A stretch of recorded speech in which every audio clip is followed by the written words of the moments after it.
Aujourd'hui, on va parler d'une femme incroyable, une héroïne dont le nom ne vous dit peut-être rien, mais dont l'histoire va vous marquer à jamais. Je veux vous raconter l'histoire d'Irena Sendler, celle qui a sauvé 2500 enfants sans jamais tirer une seule balle. Imaginez Varsovie en 1939. La ville est sous occupation nazie et le ghetto juif devient un véritable enfer sur terre. Les familles sont entassées. La faim, la maladie et la peur sont partout. C'est dans ce cauchemar qu'une jeune assistante sociale polonaise, Irena Sendler, va prendre une décision qui changera des milliers d'issues de vie. Elle ne pouvait tout simplement pas rester les bras croisés.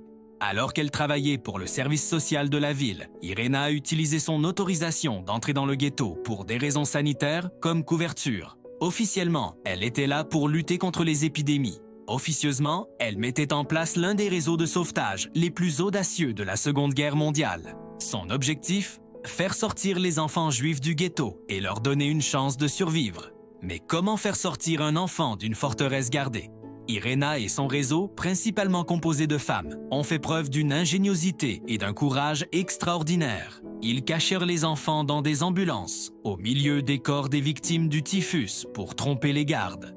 Ils les faisaient passer par les égouts, dans des cercueils, des sacs à dos, ou même des boîtes à outils. Chaque sauvetage était un risque immense.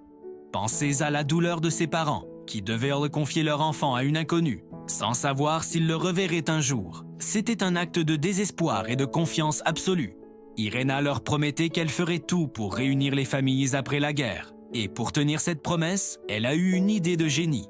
Elle a noté méticuleusement le vrai nom de chaque enfant sauvé, ainsi que sa nouvelle identité, sur de fines feuilles de papier de soie.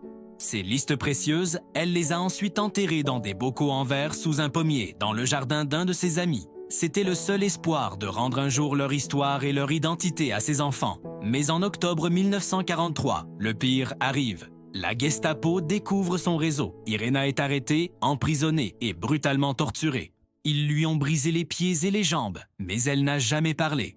Elle n'a jamais donné un seul nom, ni révélé l'emplacement des bocaux. Elle a protégé son secret et avec lui, la vie de milliers d'enfants. Condamnée à mort, elle a été sauvée à la dernière minute. La résistance polonaise a réussi à soudoyer un garde allemand pour qu'il la fasse sortir juste avant son exécution. Officiellement, elle était morte, ce qui lui a permis de continuer son travail dans l'ombre jusqu'à la fin de la guerre. Après la guerre, Irena a déterré les bocaux et a tenté de retrouver les familles.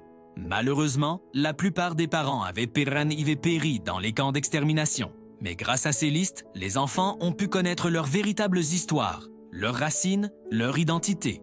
Pendant des décennies, l'histoire d'Irena Sendler est restée dans l'ombre.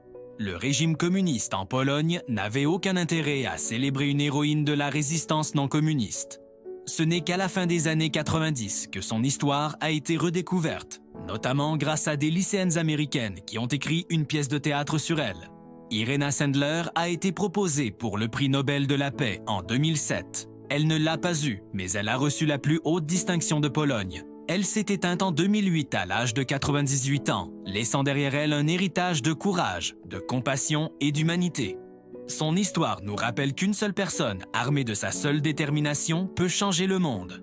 Qu'au milieu de la plus grande obscurité, il y a toujours des lumières qui refusent de s'éteindre. Irena disait souvent « Celui qui sauve une vie sauve l'univers tout entier ». Elle en a sauvé 2500. Merci d'avoir écouté cette histoire incroyable. Si elle vous a touché, n'hésitez pas à la partager pour que le courage d'Irena Sendler ne soit jamais oublié. Abonnez-vous pour découvrir d'autres récits extraordinaires. À très bientôt.